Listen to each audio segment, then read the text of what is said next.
D'abord, qu'ont dit exactement les États-Unis? Qui s'est exprimé? En quels termes? Pourquoi ce refus? Voici les indispensables avec Justine Fraissinet. Bonsoir Justine. Bonsoir David, bonsoir à tous. Donc c'est non pour les chars d'assaut américains à l'Ukraine. Clairement, c'est Colin Kahl qui le dit. Il est sous-secrétaire américain de la Défense, numéro 3 du Pentagone, et il douche donc les espoirs ukrainiens. Nous n'en sommes pas là. Les forces ukrainiennes ne verront donc pas arriver dans leur rang ces chars Abrams américains. Ils comptent parmi les chars les plus performants du monde, quasiment 10 mètres de long en comptant le canon et presque 4 mètres de large. Quelles sont les raisons invoquées de ce refus?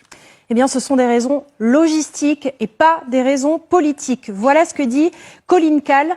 Le char Abrams est une pièce d'équipement très compliquée. Il est cher, il est difficile de s'entraîner dessus.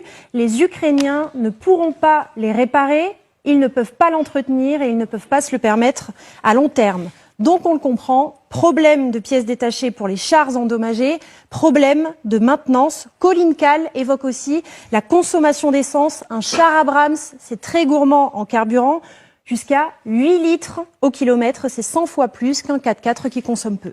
Et du coup, comme en effet domino, l'Allemagne devrait dire non, elle aussi, à la livraison de ces chars, les Léopards.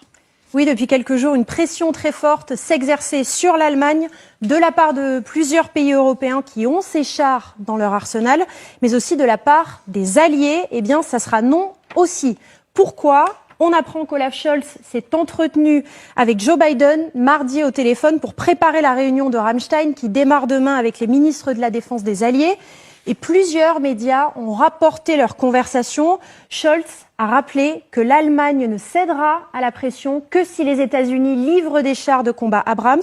Biden n'a pris aucun engagement et selon la presse allemande, il a même exigé que l'Allemagne autorise non seulement d'autres États à fournir des Léopard 2, mais aussi qu'elle en fournisse elle-même. Alors pourquoi cette décision allemande? Eh bien là, de toute évidence, il y a aussi une arrière-pensée politique. L'Allemagne entretenait jusqu'à il y a peu des liens très forts avec la Russie. Elle a clairement changé de pied depuis l'invasion en Ukraine.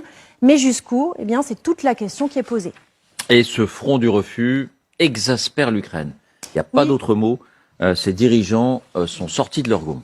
Oui, Zelensky d'ailleurs est furieux parce qu'il pensait justement que la livraison de ces chars était en bonne voie. La tyrannie avance plus vite que la démocratie, ce sont ses mots.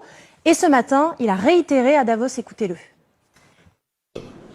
Я ще раз можу подякувати за допомогу нашим партнерам, але при цьому, знаєте, є такі моменти, коли, не треба вагатися, або не треба порівнюватись. Коли ти кажеш, я дам, наприклад, танки, якщо хтось інший також дасть танки. І я потужний у Європі, я допоможу, якщо хтось, той, хто поза Європою, також допоможе. Мені здається, що це не дуже правильна стратегія. D'autres dans son entourage sont allés encore plus loin. Mikhailo Podolyak, son conseiller. Il est temps de cesser de trembler devant Poutine et de franchir la dernière étape.